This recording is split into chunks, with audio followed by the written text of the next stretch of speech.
Ladies and gentlemen, welcome to another edition of World Talks here on TVP World. I'm your host, Benjamin Lee, and please join me and my guests on this next interview. As the United States and Ukraine engage in contentious negotiations over a proposed mineral resources agreement, tensions have escalated due to the Trump administration's demand for extensive control over Ukraine's mineral wealth and key energy infrastructure. The U.S. seeks privileged access to critical minerals and control over a major gas pipeline without offering clear security guarantees to Ukraine. Joining us today on TVP World to analyze these developments is Joshua Burgin, coordinator of the New Security Leaders Program at the Warsaw Security Forum. Now, with extensive experience in transatlantic security and international diplomacy, Mr. Burgin provides us valuable insights into the strategic implications of this proposed deal. Hello, sir, and welcome to TVP World. Good evening, Benjamin. Thanks for having me. So it does seem like Ukraine, EU, and the United States are in an impasse here with this newly proposed mineral deal.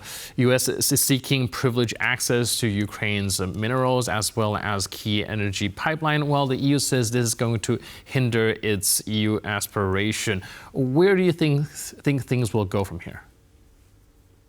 Well, that's unclear. And yet I think I'll pull back just a tiny bit. There's a sea change in how the U.S. is approaching foreign affairs. For decades, the United States was countering Russia and the Soviet Union and had trade deals, had a range of things that were advantageous to Europe. And as a result, now that is shifting as the United States no longer sees Russia as a key threat. Clearly, Ukraine needs an ally support base to come in and help it vis-a-vis or to push back on Russia. And to date, the Europeans have yet to fully step in and offer something sufficient to meet their needs. The deal is contentious, there's no question. I personally see that the question around the 50% of the natural resources question is not being so much as about control, but as mitigating risk. Because we know Ukraine is corrupt, we know that navigating that space will be challenging, and it requires American expertise and leadership to make sure that these assets come out of the ground and actually make it to the world market, something Ukraine is not currently able to do on its own. All right, and like you mentioned, EU is not stepping up currently when it comes to helping Ukraine out with this defense, which it still relies on largely on the United States to do so. So do you think that this mineral deal could be like a turning point for maybe one of the reasons for EU to finally say, okay, we do need to step up if we still want to keep, Ukraine safe and within our reigns? Well, the truth is in action. The proof is in action, right? Mm-hmm. If Europe is truly bothered by this and it goes beyond talking points, they'll step up and create a legitimate alternative. In the meantime, right now, probably the best thing Ukraine has to do is to negotiate a deal with the administration of the United States, 50-50, I might add. It's not 51-49 as we might see in other countries. There is something to be read into that number alone.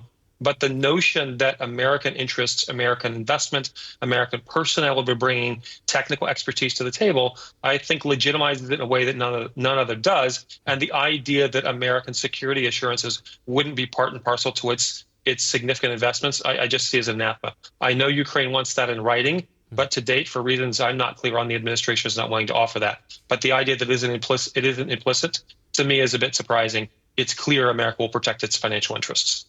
All right. Can you help us clarify a little bit on that? Because like you mentioned, there's a lot of talks about no security guarantees, and that's basically how everyone's been covering it so far. But of course, one of the reasons why this deal is favorable for Ukraine in the first place is the fact that we have Americans on the ground, which does serve as some form of security guarantees, right?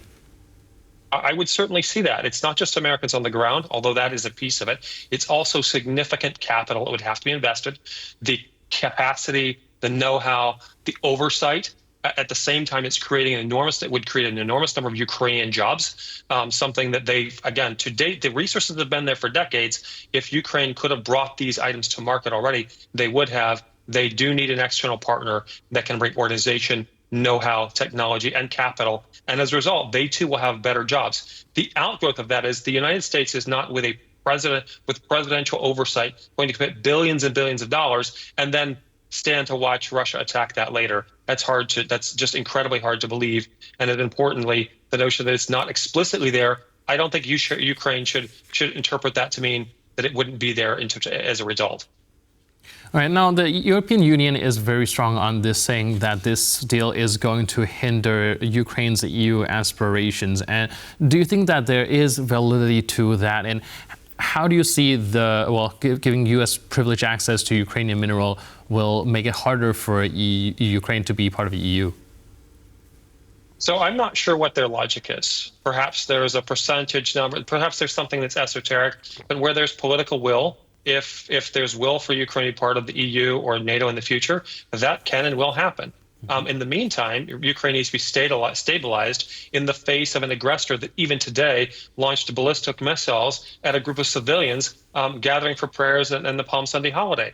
This is atrocious. And frankly, just to add a little side point, the Trump administration should absolutely view this incident from today as a stick in the eye. The notion that Europe, however, is going to sort of stand in the way without coming through with a solid alternative with finances and personnel there to make it all come to bear. It's really easy to say no, that something's not going to work. It's much harder to build something.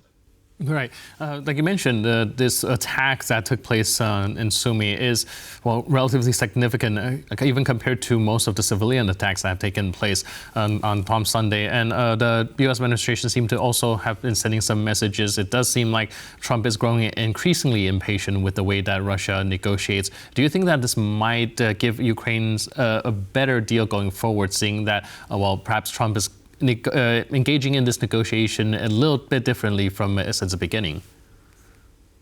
Well, I can certainly say that if the presidential administration of the United States is not viewing today's attacks as an absolute affront to its leadership and the things it's attempting to do with a ceasefire, the administration is correct that the ongoing killings with no end in sight should come to an end. But as a practical matter, I think Russia is absolutely revealing its own stripes. It sort of reminds me of the Aesop's fable of the frog and the scorpion. Mid-river, the scorpion stings the frog, and the frog says, "Why'd you do that? It's in my nature." Even if what Trump is bringing is a good deal for Ukraine, or for Russia, Russia is going to sting the hand that's attempting to help it, just because it's part of its nature, is my view.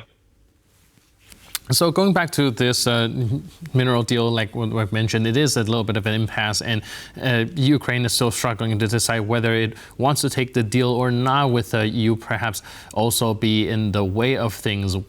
Going back to the first question, where do you see things go forward? Well, this is a good question, and I don't think anybody has a clear answer. Yeah. I think the U.S. administration is a bit, let's say, not as organized as it might ought to be. The Ukrainians are probably listening to certain advisors in the EU and other places saying, "Do this, don't do this." It's probably a bit uncertain. I think it's in the best interest of everyone for this to move forward, for a concrete deal to come to place, for investments to tie the two countries together in a way that's different than now. We've put enormous amounts of resources into Ukraine, and I think that's a good thing. Many Americans do, but at some point there is a finite end to an endless war. I mean, the notion that it's going to remain a stalemate for decades on end with Russia on one side and Ukraine on the other. We see that Russia is significantly diminished by this war. I, for one, don't want to see whatever deal comes out give Russia a win as a result. And in what ways do you think this agreement might impact Ukraine's relation with other international partners, especially such as the European Union, NATO, seeing that U.S. now, if the deal goes through, would have a significant portion of control within Ukraine's natural resources? I think it brings yet another item to the table that would be of value. The notion that rare earth minerals and other things would be coming to the world market as a result of these joint projects. The Europeans need to buy these items as well. And as tensions continue to escalate with the other large producer, the global large producer of rare earths, it's incredibly important for an alternative to come online. And I frankly believe this only will strengthen Ukraine in the long term. I think it's important to note that at times Europe loves to have conversations and to debate and discuss. The time for debate and discussion is long over. Action is required. And I think there's a lot of ways in which this plays in Europe's own defense. But certainly I personally think this is a sort of deal that will push the locust forward on Ukraine and not backward. And the sooner something comes to concrete fruition and real people on the ground, real shovels being turned, it's better for everybody, in my view. So going back to Ukraine's EU aspiration and European Union's kind of rhetoric in that being a hindrance to it, do you think that perhaps this is, well, we do see a lot of countries are still in the process of joining in the European Union and left in what is known as kind of like a EU limbo.